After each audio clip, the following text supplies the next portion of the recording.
c'est pas mal le max qu'on peut pogner. On implante un défibrillateur.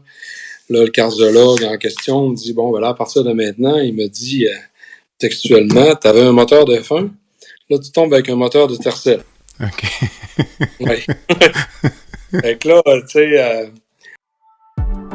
Bienvenue à La santé au-delà des mots, un rendez-vous avec des gens passionnés du réseau de la santé. Votre hôte, Jean-Pierre Gagné, lui-même médecin, vous fera partager sa passion pour le domaine et vous fera découvrir une foule d'invités et d'acteurs clés du réseau. Voici votre hôte, le Dr Jean-Pierre Gagné. Bonne écoute!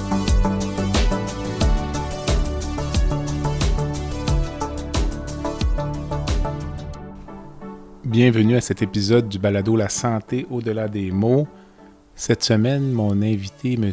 Frédéric Paquette, que j'ai connu au Grand Défi Pierre Lavoie il y a quelques semaines. J'ai connu Frédéric dans des circonstances quand même amusantes, comme vous serez en mesure de l'apprendre au cours de l'entrevue. Frédéric a eu, vers la fin de la trentaine, un diagnostic d'insuffisance cardiaque lié à une maladie génétique. Il a récupéré de cette maladie pour reprendre une vie, somme toute, normale.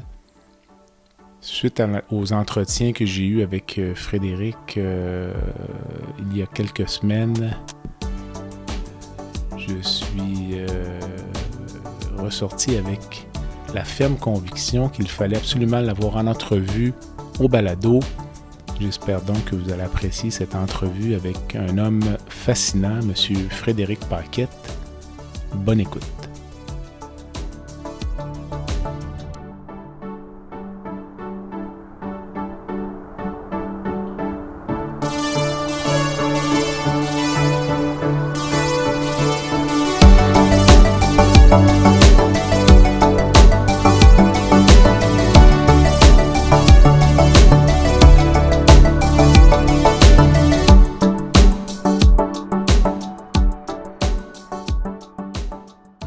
Frédéric, bonsoir. Bonsoir Jean-Pierre. Ça va bien? Oui, très bien, super. Merci. Excellent, merci de prendre un moment pour me parler. Pour les auditeurs, je vais raconter la façon dont on s'est rencontrés, donc au Grand Défi Pierre Lavoie, qui était ma première expérience, mais pas ta première expérience. On s'est rencontrés dans l'autobus des bris techniques, donc ce n'était pas l'autobus de la honte, là. Absolument pas. Faut bien le préciser. Alors, c'est le jeudi matin, il pleut, puis là, j'embarque dans l'autobus des bris techniques, j'ai une crevaison, puis peut-être t'es là, puis tu me dis bonjour, puis finalement, je pense, on jase pas trop, puis finalement, dans la journée, on s'est retrouvés 3 fois dans le même autobus, des bris techniques pour des crevaisons, donc, puis là, on s'est mis à parler, puis tu m'as raconté un peu ta vie, puis j'ai dit, ça, c'est vraiment un personnage fascinant, donc la raison pour laquelle on se parle aujourd'hui. Donc, en bref, tu es un gars de Dolbeau, originaire de Dolbeau, c'est bien ça? Oui, c'est bien ça, oui. Bientôt 47 ans dans quelques jours, donc lorsque nos auditeurs vont écouter l'épisode, tu auras 47 ans, mais aujourd'hui 46, 2 enfants, 2 garçons de 19 et 21 ans, 3 frères. Je mentionne tout ça parce qu'on va en parler tout à l'heure. Et tu as commencé à travailler très jeune, là, d'abord dans l'industrie de la restauration, puis tu es depuis quelques années dans l'industrie, je dirais, des salons funéraires, je pense qu'on pourrait dire ça comme ça. Oui. Puis, l'industrie du funéraire, oui. L'industrie du funéraire. Puis, donc, on va commencer par le début. Donc, je t'ai connu au Grand Défi Pierre Lavoie. Et donc, toi, c'était ton combienième épisode, dirais, ou combien de participations? 11e participation cette année. Seulement la première qui m'échappe. OK. Puis, c'est quoi pour toi les grands défis, là? Qu'est-ce qui t'attire, là? Ben, pour moi, c'est bien sûr la cause. OK. Ça, c'est sûr la cause. Mais tu sais, pour moi, le grand défi, tu sais, c'est pas juste la cause, c'est pas juste non plus une raide de vélo. Tu sais, c'est vraiment, tu sais, c'est de parrainer les écoles. Mm-hmm.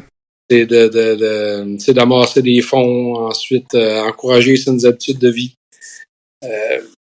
donner l'exemple aux enfants, aussi à nos enfants. OK. Puis notre entourage. Puis, ouais, c'est vraiment ça pour moi le grand défi. Est-ce que tes garçons ont déjà participé ou participent? Ou, Non, jamais participé, mais ils sont quand même actifs, là, pas mal. OK, OK. Ouais. Dis-moi, on va en parler bientôt, là, mais est-ce qu'il y a au Saguenay-Lac-Saint-Jean une plus grande sensibilité peut-être aux maladies génétiques là, du fait de l'histoire de la région, là, puis... Oui. Oui, je dirais oui, c'est ce qu'on entend, mais tu sais, je peux pas vraiment en dire plus là-dessus. Là. Mais oui, on entend dire ça souvent, là, que dans la région, là, il peut y avoir des maladies orphelines qu'on a, de la cystose lactique, qui est plus connue, là, et d'autres. À cause de Pierre Lavoie, notamment. Là. Oui. Alors, finalement, ce qui m'a frappé, c'est quand on est dans l'autobus, puis là, finalement, tu me dis, je sais pas comment ça a commencé, mais tu me dis, moi, j'ai un cardio-stimulateur. Là, j'ai dit, bon. Et pour apprendre que tu avais eu un problème de cardiaque, finalement, peut-être vers la fin de la trentaine, là, donc... si tu me racontais un peu là, ce qui s'est passé en 2014, puis ce qui t'a amené finalement à consulter pour des problèmes de santé. Un peu ce qui est arrivé, c'est que j'étais quand même beaucoup actif. Puis un certain soir où, un petit peu avant, je trouvais que je tirais de la patte un peu, puis que j'avais le souffle court, puis même j'avais une toux quand même assez prononcée. Puis un certain soir, je suis prêt à partir avec des collègues en vélo. Puis Colin, c'est de pire en pire. Mm-hmm. Là, je dis à mes collègues, je dis, notre route nous amenait à passer en avant de chez moi. J'ai dit, si ça va pas mieux en avant de la maison, moi, je vais vous quitter, puis je vais rentrer à la maison. Mm-hmm. Et ce qui arriva. Et je rentre à la maison, j'appelle Info Santé, puis là, c'est bien sûr que les autres me demandent de consulter. Fait que je consulte, puis là, eux autres se rendent compte avec une radiographie que mon cœur est plus gros qu'un normal, si on veut. Lui avait compensé, en tout cas, de ce qu'on parlera plus tard. Mm-hmm. Puis un coup qu'ils ont vu ça, ben là, ils m'ont passé un écho cardiaque, puis suite à l'écho cardiaque, ils ont vu que j'avais une fraction d'éjection à 10-15%, qui est assez peu, là. Une personne en général, c'est autour de 60-65%. Mm-hmm. Fait qu'on m'a pas plus suggéré, mais on m'a envoyé à Québec pour passer des tests pour une couple de jours, mais finalement, j'ai été une dizaine de jours là. OK. À passer des tests, puis on s'est rendu compte là, que j'avais des dommages de fait au cœur, c'est bien sûr, qui, eux, à ce moment-là, pensaient que c'était plus un virus que j'avais eu. Ils traitaient ça comme une myocardite virale. Myocardite virale, c'est ça. Oui, c'est ça. Fait que là, suite à ça, ben on a continué à me suivre, on a mis une médication, ça a pris quand même un petit bout, avant de trouver, si on veut, le bon cocktail. Après 5-6 mois, ben là, mon cœur, finalement, a monté à autour de 25% de fraction d'éjection, qui était sûrement pas suffisamment, pour, si on veut avoir une vie, avoir une vie assez active, là, mais quand même avec une petite crainte, là. Fait qu'ils m'ont installé un défibrillateur. OK. Oui. C'est ça, fait que non, après ça, c'est un peu ça, en gros, là. Mais dis-moi, là, dans les premiers mois, là, suite au diagnostic, t'es un gars dans le début de la quarantaine, t'es dans quel état d'esprit, là? T'es en forme une semaine, puis la semaine d'après, t'es à l'hôpital Laval avec 15% de fraction de fraction d'éjection. Oui. J'imagine que ça doit te donner un petit coup. 2 semaines avant, je fais le tour du lac. Il y a un événement qui s'appelle le Challenge cycliste des Bleuets. OK. Et 210 km le tour du lac à 35 km/h, 2 semaines avant, de moyenne. Ouais. Puis 2 semaines après, je suis hospitalisé, puis on m'attend avec, on me passe des examens à l'IT, puis je suis vraiment là. C'est pour eux autres, là. De toute façon, de savoir que je marchais, là, c'était beaucoup pour eux autres. Là. Ah oui, à ce point-là? Oui, à ce point-là, à ce point-là. Et 2 semaines avant, je faisais le tour du lac à 35 km/h de moyenne. Quand même. Oui. Fait que là, pour moi, c'est sûr que c'est un choc parce que, je fais beaucoup de vélo quand même. Puis là, il va se passer quoi? C'est ça. Oui. Mais c'est ça.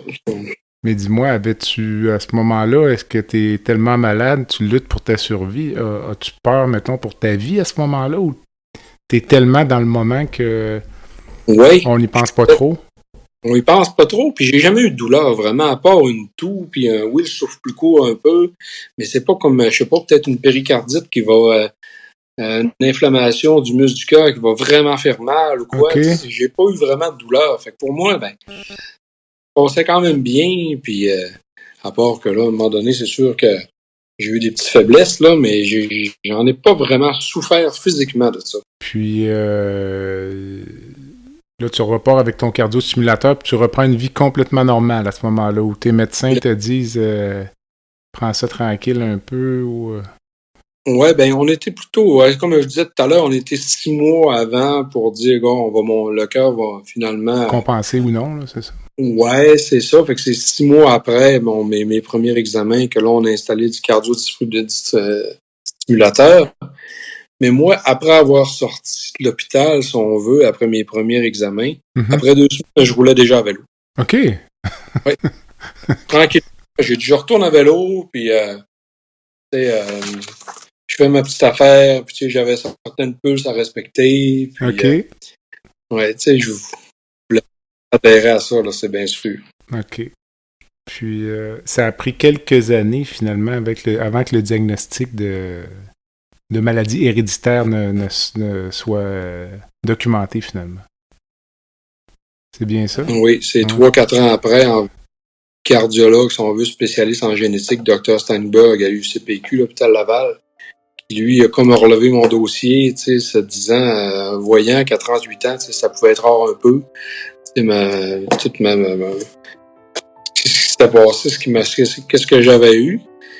Fait que là, ils relèvent ça, puis ils ont vu que j'étais atteint, si on veut, puis j'étais pas atteint, mais j'étais porteur du gène de la titine qu'ils appellent le TTN, la titine.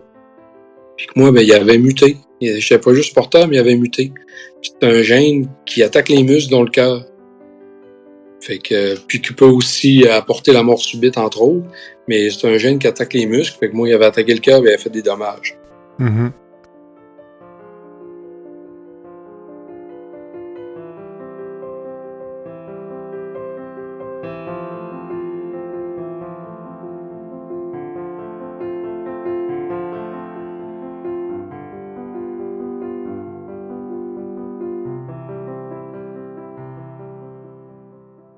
Puis, ta réaction à ce moment-là? Ben là, je dirais rassurer. Rassurer un peu de savoir, tu sais. OK. Pourquoi oui? OK. Oui, parce que, tu sais, c'est vague, tu sais, un virus, là, il me disait, on t'a peut-être pogné ça dans du manger quelque part, t'as peut-être pogné ça dans l'air, le virus, t'as peut-être pogné ça.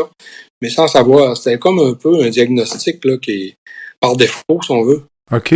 OK. Mais là, au moins, j'avais une raison, j'avais une cause. OK. Sauf qu'il y avait un impact pour la famille, par contre.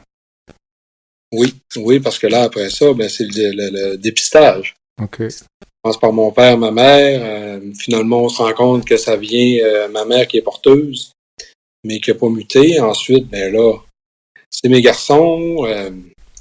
Un de tes garçons est porteur, mais n'a pas muté. Si je comprends bien, il pourrait quand même faire la maladie ou ne le fera jamais? Oui. Il est suivi de près tout le temps, quand même.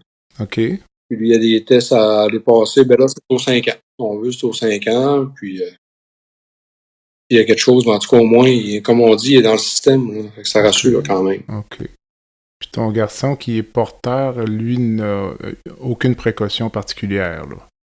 Aucune précaution, en pleine forme, sportif, aucune limitation. Ouais. Dis-moi, je serais curieux de savoir, est-ce que tes frères, je pense que tes frères se sont fait dépister également? Mes frères aussi, j'ai 3 frères, comme on disait tout à l'heure. Celui qui me suit est pas porteur du tout. Non, excusez, celui est porteur, mais par contre, il n'a pas muté. Lui, c'est un grand sportif, puis il continue quand même avec ses occupations, même s'il est porteur et tout. Le troisième, il n'y a rien. Okay. Aucun porteur, il n'y a aucun gène du TTN, la titine. Puis celui, le dernier de la famille, Maxime, celui est porteur et il a muté aussi. OK. Il doit quand même avoir il est quand même suivi aussi à l'hôpital Laval, à l'ICPQ, avec une médication, mais heureusement, il n'y a pas autant fait de dommages, si on veut, là, que moi, là, vu qu'il a été pris en temps, si on veut. Mm-hmm. As-tu, parce que tes enfants, si je recule 2017, 5 ans, tes enfants étaient les 2 mineurs lorsqu'ils ont été dépistés? Oui. As-tu hésité à les faire dépister ou Non, okay. Du tout. Les autres non plus, non. Ça rassurait. Puis justement, le fait de savoir que mon plus vieux, Olivier, est porteur, de savoir qu'il est quand même suivi, si on veut, là, ça rassure.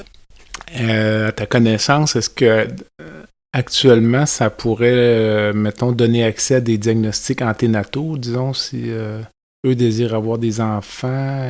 Es-tu au courant? Peut-être. Okay. Peut-être, mais non, je ne sais pas. Actuellement, là, donc là, tu me disais 25% de fraction d'éjection. Écoute, honnêtement, pour ce que j'ai vu de toi, il faut vraiment le savoir. Là. Je veux dire, t'as pas le profil du tout du comme on dit, du patient cardiaque, là, comme les gens disent dans la population. Mais toi, là, personnellement, est-ce que ça a un impact sur ta vie en 2022 ou? Je dirais, ou dépendamment des journées. Il y a des journées qui pourraient être des journées sans qu'on appelle. Là, OK. Un matin, je peux me lever, c'est plus. Les jambes sont lourdes. Ah oui, OK. Parce qu'on dit que c'est un muscle, là, non seulement le cœur, mais ça peut être d'autres muscles. Là, des fois, oui, je suis une journée, c'est moyen. OK. Fait que, ça prend un bon petit coup de pied si on veut. Puis, je dois m'écouter plus un peu. Dans ces journées-là, j'irai pas à vélo. Parce que, de toute façon, j'ai pas les jambes. OK, tu le sens, ça. OK. Oui, je le sens absolument tout de suite. C'est ça qui est un petit peu, oui, le changement qu'il y a, là, c'est plus ça. Là. Mais en même temps, j'imagine que c'est pas toujours la maladie. Là. Oui, mais ça, je rencontrais pas trop souvent de journées comme ça, si on veut. Là. OK. Mais de savoir que je peux attaquer à mes occupations, puis de pouvoir travailler, puis quand même d'avoir une bonne activité, une bonne vie sportive. Ça... OK. Puis dis-moi, tu m'avais parlé là, du risque de mort subite n'est pas nécessairement associé à l'anomalie que tu as, mais plutôt au tableau d'insuffisance cardiaque, je comprends bien, c'est ça? Ou c'est vraiment le gène en plus là, de TTN? C'est vraiment le gène. Ouais, le TTN qui peut amener la mort subite. Mais ça, j'y pense pas. Ah non, non, j'y pense pas du tout. Je veux pas m'arrêter à ça. Non, c'est ça. De toute façon, tu as l'appareil. J'ai l'appareil qui pourrait, si on veut, me choquer pour. te remettre sur J'ai la chance. Je peux comprendre que tu mènes une vie normale, mais en même temps, tu fais quand même le grand défi Pierre Lavoie. Là. C'est comme. En soi, c'est perçu comme une activité quand même d'une intensité là, au-dessus qui n'est pas accessible à tout le monde. Là. Oui. C'est pourquoi toi, c'est un défi, là, tu te dis, c'est pas vrai que j'arrêterai pas de faire ça, là, malgré la maladie, ou... Que j'arrêterai pas, puis tu sais, quand un coup après les fameux 6 mois, qu'on s'est rendu compte que là, on est rendu à 25%, puis c'est pas mal le max qu'on peut pogner, on implante un défibrillateur, là, le cardiologue en question me dit, là, à partir de maintenant, il me dit, textuellement, t'avais un moteur de F1, là, tu tombes avec un moteur de Tercel. OK. Oui. Fait que là, tu sais, c'est d'accepter tout ça, puis ce qui est quand même pas facile. Il me dit, t'es le tour du lac d'une journée, il dit, t'oublies ça. OK. Il dit ensuite, le grand défi Pierre Lavoie, c'est terminé aussi. OK, t'as dit ça à l'époque, là, donc. À l'époque, là, en début 2015. Ouais. Février 2015, autour de la Saint-Valentin, je me souviens encore. Puis là, moi, je pensais quand même assez dur, je veux pas, là, tu sais, moi. J'imagine. Oui. Je me souviens encore de marcher dans le couloir de l'hôpital, de revirer, puis de retourner dans le bureau, puis dire aux médecins, un jour, ils vont venir vous voir en vélo. OK. Ouais. 2-3 ans après environ, j'ai fait Chicoutimi, Québec, la veille de mon rendez-vous, puis je suis allé à vélo. Puis aller voir le cardiologue en question, sans arrogance, rien. OK. J'ai fait Québec hier à vélo. Je me souviens que me disait qu'un jour, je viendrai vous voir en vélo. Est-ce qu'il s'en rappelait? J'ai dit, ouais. Hein? Est-ce qu'il s'en souvenait? Oui, il s'en souvenait. Oui, il s'en souvenait. Il se souvenait de moi parce que je l'avais revu après ça. Quand même, tu sais. Ouais. Fait que il trouvait ça quand même assez hot. Puis j'avais déjà fait 3 grands défis. Après, parce que quand il m'a dit ça en février, en juin d'après, j'étais sur ma selle de vélo puis j'étais au grand défi. Ouais. Je suis bien suivi aussi à Québec, là, ça c'est bien sûr. J'ai pas décidé moi-même, bon ben je fais le grand défi. Je leur ai proposé, j'ai dit, mettons, si je commençais à m'entraîner tranquillement, on verra comment ça va. J'ai parlé au kinésiologue de l'hôpital, M. Thierry, qui est très, très renommé, très réputé, très bon. OK. Essaye de respecter tel range de pulsation, puis finalement, l'entraînement a bien été, je savais un peu comment m'entraîner. Puis en juin, j'étais au départ du grand défi. As-tu, via l'hôpital, nous on appelle ça l'hôpital Laval, là, mais l'IUCPQ, as-tu un programme d'entraînement à suivre ou du fait que tu es très actif, là, c'est amplement suffisant? J'ai zéro programme. C'est plus moi là, qui le fais là, par l'expérience que j'ai. Mais à toutes les années, tu sais, je lui demande, bon, ben cette année, comment, tu sais, d'après vous autres, un peu, tu sais, est-ce qu'on me donne le hockey, si on veut, pour faire le grand défi? À chaque année, OK. Ouais. Chaque année, tu sais, j'y rencontre. De toute façon, je suis suivi 2-3 fois par année à l'hôpital Laval. Puis pour eux autres, là, on va go for it, là, pour, si on veut, là, pour l'instant, ça va bien. Puis, tu sais, en même temps, je me demande aussi, est-ce que ça peut m'hypothéquer pour plus tard, tu sais, de pousser la machine un peu comme ça? Non, c'est correct. Tu sais, tu fais bien, si on veut, les choses dans l'entraînement, puis le donner qu'on me permet encore de faire le grand défi. Puis dis-moi, quand tu parles de suivi 2-3 fois par année, le suivi, c'est quoi? J'ai des petites idées, j'imagine, là, écho cardiaque ou écho stress ou tapis roulant, c'est quoi? Oui, c'est en plein ça. Puis à l'hôpital Laval, ils appellent ça la CLIC, là, la clinique d'insuffisance cardiaque. OK. Qui j'y vais environ 2 fois par année. OK. Là, oui, il y a un écho toutes les années environ. On fait même passer des fois des VO2 max. On fait des tests à l'effort aussi, tu sais, pour continuer. Qu'est-ce qu'ils font à l'effort, mettons, pour reproduire, là? Parce que ça m'intéresse vraiment pour à l'effort. Juste un tapis roulant ou ils vont te faire une échographie sous tapis roulant? Ou On me fait un test à l'effort, oui, tapis roulant avec des prises de sang. Pas des prises de sang, mais plutôt on prenait ma pression et tout. Que j'évolue avec le tapis roulant.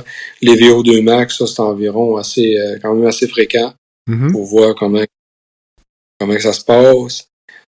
Ensuite de ça, oui, des échos cardiaques assez réguliers pour voir ma fraction d'éjection est rendue comment, les valves, parce qu'il y a des petites fuites des fois, puis ça. En tout cas, on suivi, pour moi, l'UCPQ, l'hôpital Laval, là, c'est la Ligue nationale. Mais oui, j'imagine. C'est la Ligue nationale. On est vraiment bien traité, bien suivi. As-tu déjà été sollicité par l'hôpital Laval, disons, pour la fondation, pour servir parce que tu es un exemple quand même assez extraordinaire là, Non, pas. Mais on me le dit, oui, que si on veut un exemple, oui, là, mais tu sais que je suis un cas particulier, puis que, tu sais, il y a quand même des étudiants qui vont là, puis oui, pour eux autres, je suis un cas, là, oui. OK. As-tu une idée, j'allais dire plutôt quand te considères-tu plus fragile là, quand tu fais, mettons, un rhume, une grippe, comme, mettons, la pandémie de la COVID, j'imagine que ça devait être quelque chose qui t'inquiétait peut-être Oui. Tout le monde était inquiet, mais toi, je présume, c'était un petit peu plus ou... Oui, on a quand même été... j'étais beaucoup vigilant. Je l'ai pogné au mois d'avril, début avril. OK. Puis, bon 48 heures, là... si on veut, là, j'étais patate bien raide, là, ça a été rough. J'ai eu une bonne semaine, là, si on veut, là. OK. Assez, c'est-tu à cause de ma condition, peut-être, là? Ça dépend, c'est du cas par cas, si on veut, là. Ben oui, tout à fait. Mais je l'ai eu quand même pas. OK. Oui. OK. Je dirais, là, que faut que je sois un peu plus à l'écoute de mon corps. Si j'ai besoin, là, de faire une petite sieste, je serai pas gêné de la faire, là. Puis je vais juste revenir plus fort après ça. Alors, Marc, moi aussi, je fais des petites siestes. Puis je me sens pas coupable non plus. Ouais. Écoute, c'est bien fait. On va prendre une courte pause, Frédéric, puis on revient dans quelques instants. Le podcast La santé au-delà des mots est une présentation du groupe conseil Beauchamp, Beaulieu, Dessureau, Toupin de la financière Banque nationale Gestion de patrimoine. Comme nous croyons que la santé financière fait partie de la santé globale, nous sommes heureux de nous joindre au Dr Jean-Pierre Gagné pour vous souhaiter une bonne saison de la santé au-delà des mots. Tu veux lancer ton propre podcast mais tu ne sais pas comment t'y prendre? Pas de problème. Mouton Marketing peut t'accompagner de la conception au lancement. Envoie ton idée de podcast à bonjour@gomouton.com, bonjour@gomouton.com. L'univers du podcast t'attend.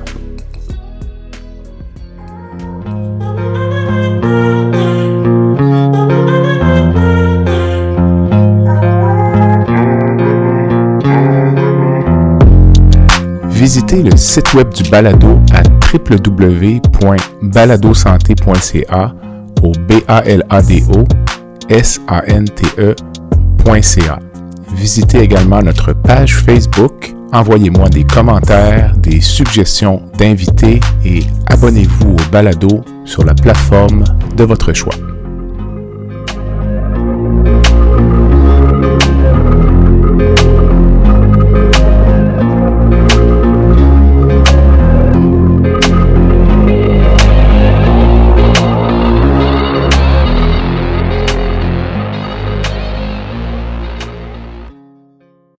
Frédéric, depuis quelques années, tu as changé un peu là, de profil de carrière. Donc, on n'en a pas parlé au début de l'entrevue, mais tu as travaillé longtemps donc, dans l'industrie de la restauration, là, comme dans les bars. Puis, depuis 3 ans et demi, une lente transition vers l'industrie funéraire, dans laquelle tu travailles maintenant à temps plein. D'abord, c'est comme un changement d'une extrême à l'autre. Là. Tu passes d'un environnement, je dirais, festif, là, dans le fond, l'environnement des bars, là, à celui de l'industrie funéraire. Là. Donc, c'est d'un extrême à l'autre. Là. Pourquoi ce changement-là? Ce changement-là, premièrement, j'ai toujours une fascination quand même pour le domaine funéraire, de voir juste un cercueil, ça pouvait être fascinant, de voir, d'aller dans des funérailles, ça me fascinait vraiment. Puis j'avais à un moment donné, déjà proposé, de travailler peut-être dans le domaine à un de mes amis. Puis, ça avait mijoté, je pense. J'avais même participé à 2 crémations. OK. Puis, c'est 3-4 ans après là, qu'on m'a approché pour venir donner un petit coup de main, si on veut, pour faire des transports de défunts, puis tout. Fait que ça a commencé un peu comme ça. Puis là, on a vu, si on veut, que j'étais intéressé, mais je travaillais quand même à ce moment-là dans la restauration. J'étais moins disponible. Mais toutes mes petites disponibilités, quand il y avait besoin, j'y allais. Puis, ils ont vu que, si on veut, que j'étais toujours de plus en plus intéressé, puis fait qu'on m'a approché pour un job à temps plein à l'automne dernier dans le domaine. Ça, c'est quand même dans une ville qui est pas très grosse, Dolbeau, là, donc tout le monde se connaît un peu. Tout le monde se connaît. C'est une ville d'Olbeau-Mistassini d'environ 14 500 personnes. Fait que oui. Puis moi, en plus, avoir travaillé pendant 27 ans dans le domaine de la restauration dans le coin. Fait que oui, j'en connais beaucoup du monde. Tu connais tout le monde, à toute fin pratique? Ou tout le monde te connaît, j'imagine? Oui, absolument. Puis le fait on peut imaginer le scénario où les gens te voient au bar le vendredi, puis à l'époque, puis ils te voyaient le samedi matin au funérailles, à toute fin pratique? Ou... Est-ce que tu te faisais oui, comme est-ce que les gens te regardaient, te taquinaient ou te posaient des questions ou c'était normal? Oui, ça peut. Oui, on peut m'agacer. J'ai déjà fait un moment une mise en terre d'une famille, puis la même famille est venue souper à la brasserie d'où je travaillais le soir. Là. Fait que c'était assez cool. OK. Là, sur le coup, là, ils te regardent, t'as pas le même habit, c'est bien sûr. OK. Tabarnouche, c'est toi, avec toi qu'on faisait nos prières tout à l'heure. Oui, c'est bien moi, oui. OK. Ça fait, c'est cocasse. Puis dis-moi, je présume si tu l'as fait, c'est pour les bonnes raisons, donc c'était pas un changement qui est un choix difficile pour toi, là. Non, non, absolument pas. Puis, tu sais, oui, on disait tout à l'heure, il y a le côté festif, il y a le côté plus difficile, un peu émotif, mais c'est toujours quand même avec du public, avec des gens. Oui, on travaille avec des défunts, mais on travaille beaucoup avec des vivants aussi. Ah ouais? Tu sais, il reste que c'est le fun de pouvoir travailler et d'accompagner les familles aussi là, dans ces épreuves-là. Je dois dire que c'est un environnement que je trouve aussi assez fascinant, même l'environnement juste des cimetières, là, c'est souvent des endroits qui sont paisibles. Il y a des cimetières souvent, même c'est des lieux dans certains pays où les gens vont aller visiter les cimetières, là, c'est à cause du côté historique. Mais dirais-tu globalement quand tu rencontres les gens, là, les gens qui viennent, là, les clients des salons funéraires, là, est-ce que c'est toujours triste ou parfois c'est plus juste paisible, tu sais? Oui, c'est sûr que c'est pas toujours triste. T'sais, oui, il y a tout le temps une certaine tristesse, et bien sûr, on vient de perdre un proche. Et quand la personne, si on veut, 85, 95 ans, malade, ben, tu sais, on accepte plus facilement le départ du proche versus un plus jeune, si on veut, là, qui décède tragiquement. Là. Ouais. Puis, dans les faits, toi, tu n'es pas thanatologue, là, donc tu travailles plus au point de vue commercial dans le moment, commercial entre guillemets, disons. Oui. Moi, je suis pas thanatologue, thanatopracteur, je m'occupe plus là, conseiller aux familles, directeur d'une succursale. Puis oui, j'accompagne les familles justement là, du début, quand ils nous appellent. Là, bon ben mon père, ma mère est décédée, on prend rendez-vous avec eux. Puis on fait la rencontre de famille, puis on les accompagne jusqu'à l'exposition, jusqu'à la funéraille avec ça, là. Puis la mise en terre. Puis une journée type pour toi, c'est quoi, disons? Ou est-ce qu'il y a une journée type où chaque journée est un peu différente? Vraiment, chaque journée est différente. La beauté de la chose. Puis nous, en région, ben, on touche à plein de choses. T'sais. Si on veut d'un grand centre, ben, il y en a qui sont attitrés au transport, ils font des transports, si on veut, toute la journée, des défunts, mais nous, on touche à tout. C'est la beauté de la chose. Fait qu'un matin, on peut aller faire un transport, on peut faire une rencontre de famille, tu prépares les salles d'exposition, tu donnes un petit coup de main au labo, ensuite, tu sais, puis il y a des imprévus, il y a des impondérables. Un autre tantôt, tu es en train, tu te projettes un peu pour finir des dossiers, on nous appelle, on a un défunt. Bon, ben là, tu séduis la rencontre. Puis, tu sais, c'est ça qui est le fun. C'est pas routinier du tout. Chaque journée est différente. Okay. Chaque journée est belle.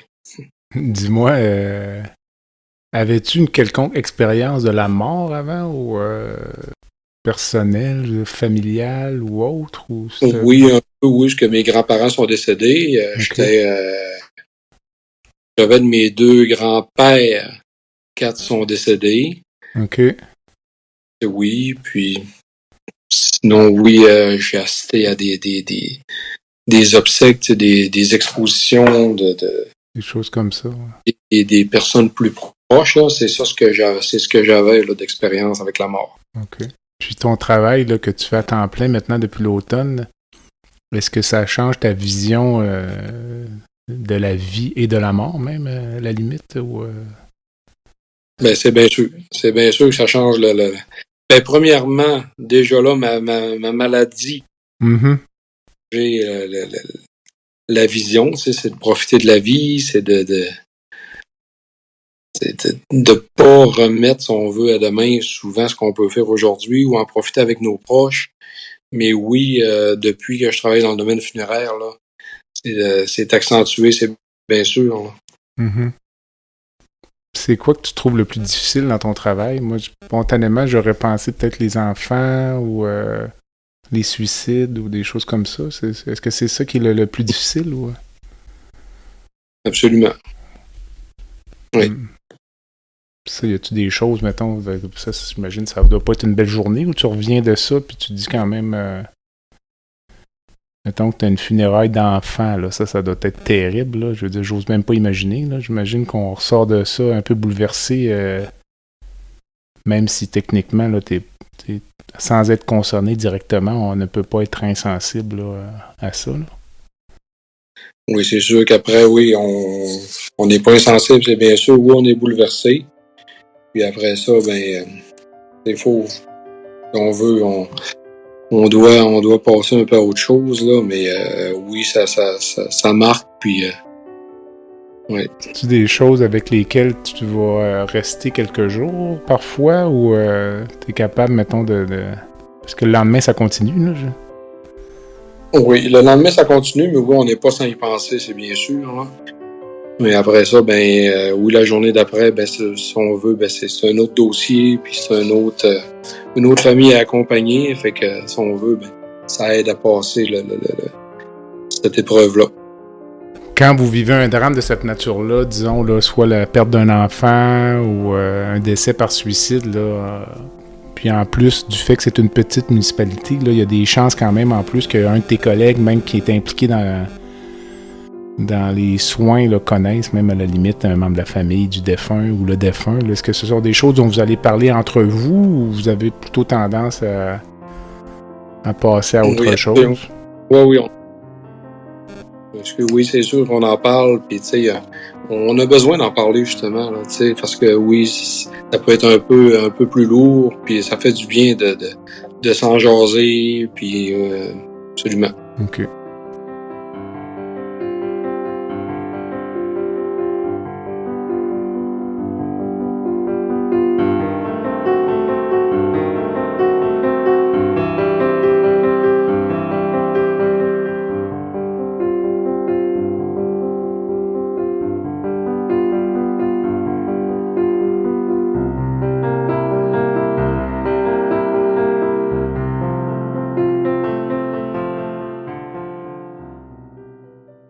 Dis-moi, t'es la meilleure personne à qui je pourrais poser cette question-là. La définition de la santé pour toi, c'est quoi, Frédéric? La définition de la santé, c'est d'être, je dirais, c'est d'être premièrement bien dans sa peau, c'est de profiter de la vie, c'est de faire de l'activité, c'est de bien manger, bien boire, mais prendre une bonne bière aussi, puis une bonne pointe de pizza, là, ça fait partie de la santé. Aussi. La santé mentale, là, c'est très important. Excellent point. Oui. Excellent point. Écoute, on approche la fin de l'entrevue. Je termine souvent mes entrevues avec une section baguette magique pour... je trouve que parfois ça permet de connaître un peu plus mes invités ou peut-être sous un autre aspect. Donc, si je te donnais une baguette magique aujourd'hui pour changer une chose dans le système de santé, ce serait quoi? Je suis quand même bien embêté parce que je dirais que j'ai tout le temps été bien traité, si on veut. Puis, c'est peut-être plus à toi que je poserai la question, si on veut. Mais non, j'ai eu des belles expériences. Je suis bien traité à Québec, même dans notre hôpital du coin. Comme on dit, je dis pas ça de m'acheter un bicycle, là, mais tabarnouche, toujours eu des belles expériences. Puis écoute, c'est correct aussi d'en avoir. Donc tu peux garder la baguette en main pour plus tard. Puis si tu en as besoin, tu l'utiliseras. Puis pas qu'il n'y a rien à changer, là, bien sûr, mais j'aime mieux, Puis si je te laissais rencontrer une personne dans le monde, n'importe qui, vivant ou décédé, ce serait qui? Je dirais que, mettons ce soir, là, c'est sûr, là, j'aimerais bien ça jaser avec Hugo Hull, qui a gagné une étape du Tour de France, là. Ça, c'est bien sûr. Mais Hugo Hull, j'aimerais ça, savoir un peu, là, c'était quoi ses états d'âme, tabarnouche, là, il a pu savourer, en plus de gagner une étape du Tour de France, là, d'être à 1 km, 500 mètres de la ligne d'arrivée toute seule, en sachant qu'elle allait gagner. J'aimerais bien ça y jaser.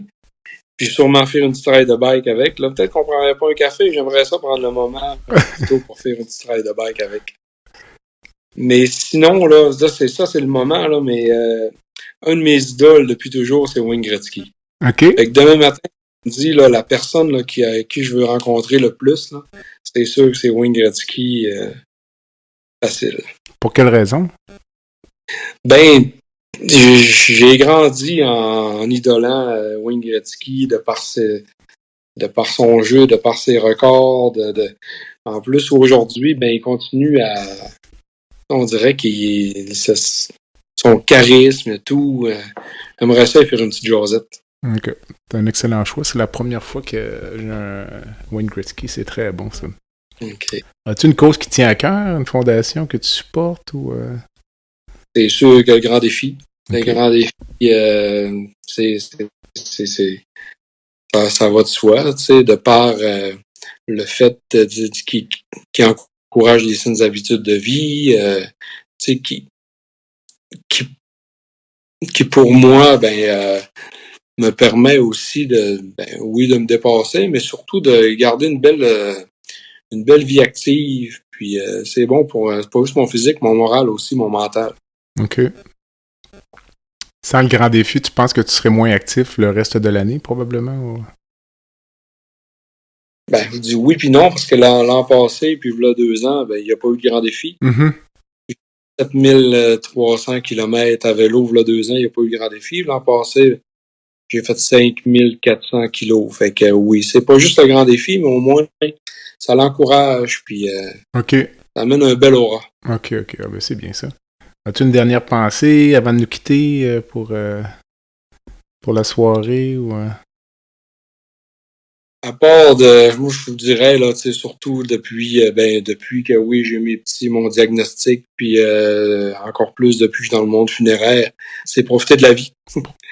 Profiter de la vie. Ouais, c'est vraiment profiter de la vie, de pas remettre à ce qu'on peut faire ce qu'on peut demain, puis d'en profiter avec nos proches, vraiment, là. Moi, j'ai 2 enfants, 21 ans, 19 ans, fait que là, c'est d'en profiter au max tout le temps. C'est vraiment profiter de la vie. Excellent conseil. Alors, je te remercie. Donc, ça conclut l'entretien d'aujourd'hui avec M. Frédéric Paquette que j'ai rencontré au Grand Défi Pierre Lavoie. Et j'espère que vous avez aimé l'entrevue. Frédéric, merci beaucoup. Ça fait plaisir. Merci, Jean-Pierre. À la prochaine. Oui, à la prochaine. Bye. Bye.